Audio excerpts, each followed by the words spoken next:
Hey guys, welcome back to my channel. This is going to be a video on how I paint my Stormcast Eternals in a Stonecast theme. So as you can see, I am building up my force slowly with some different pieces in there, like the Celestial Prime, a Stormcast Chariot, etc.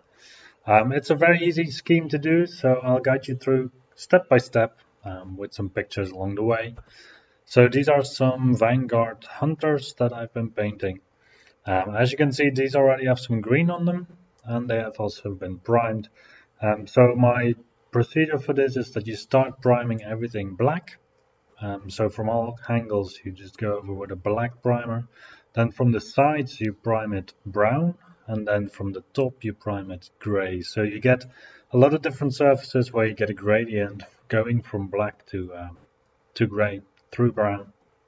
And you can see in some of the shaded areas that there's some darker areas that survive the spraying of the brown and the gray. Now you can see that I paint like a 3-year-old, green everywhere on random bits on these models. The reason for this is that you want to be a little bit random, I think, with where the foliage is going to grow. And for me, the best way to do this is to just mostly randomly splotch on some very nice green paint. So you want a green that reminds you a bit of forest tones, so not too limey or too discolored. Just a nice foresty green, and that works quite well. If it's a bit darker, it also doesn't stand out too much on the model in the end, because if you get a too light green, it will represent the moss and the shadows of the model underneath the foliage that you're going to put on. So you want a bit of a darker green. After this step, it's going to be the most tedious step, and that is white edging, or well, edge highlighting with white.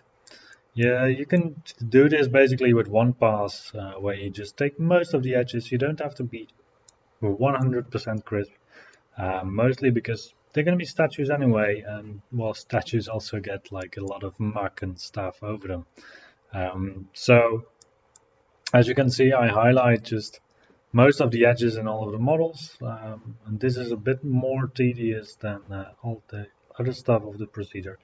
But then again, even if you miss some stuff, it doesn't really matter that much, or if you're not as accurate, it will still give you a good result.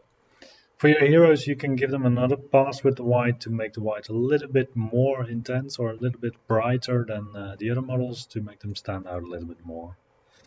After that, it's already time to just paint the base trims. I went for a dark brown in this case because of the foresty tone of the army. You could go with black for a bit more classy look, but for this army in particular, I opted for the brown. And then it's going to be foliage time. So I have just a mix of different foliages here. There's some of the very short grass sticks in there. I tossed in some at some point. I have some dark green, I have some lighter green, and the very light green. This is like nearly fluorescent green. But as you can see in the first picture that I showed you, it comes out like this. And then the fluorescent green tufts, they really make it pop from the table a bit more. So I would definitely advise to get some of these in. At this stage, you're just going to put glue. So that is PVA glue or woodworking glue, just on all of the green parts of your models. And then afterwards, they will look a bit like this.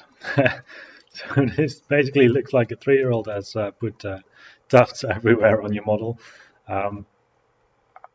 There's going to be models where you're going to have green on or the tuft on their face. Mostly for your heroes, probably you want to keep the faces a bit more clean, put a bit more attention on where exactly it goes. For the others, I wanted really to have the overgrown look, so you also don't want to discriminate between where it looks good or where it doesn't look good. It's just going to be a rather random assignment of where this goes. As you can see here, I left the bases without the tufts here, or without the foliage for now. Obviously, we also put foliage on the bases. Same procedure, you just put glue on the bases and you toss the model either the entire model into your foliage box and you shake it around a bit, or you just a bit more carefully do this. After that, I got the long grass out. So this grass, I think it's like 12 centimeters. So that is quite long. And it's really difficult to get it into a vase at this length. So what I do is that I fold it in two, and then basically you hold both ends. You twirl around this bit a bit so it gets together and it gets a fold in it, and then with some glue you can glue this a bit together.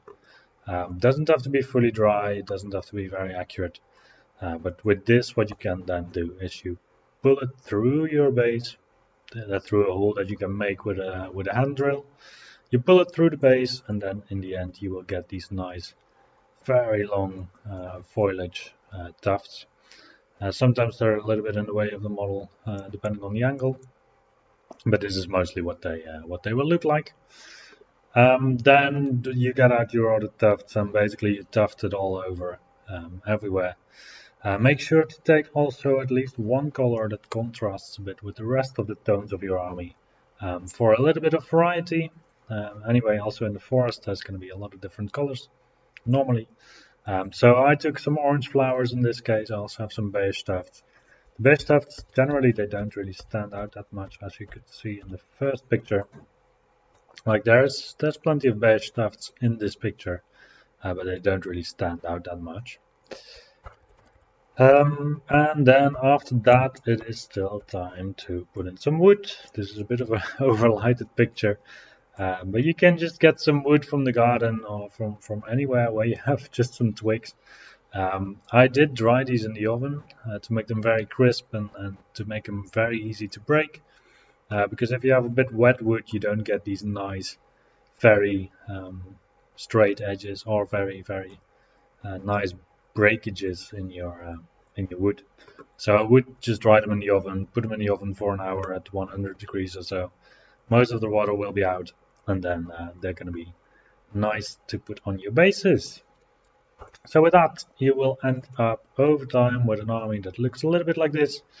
And it's going to look great. So yeah, thank you for watching. I'm looking forward to seeing any attempts at this by other people, and I will see you then next time.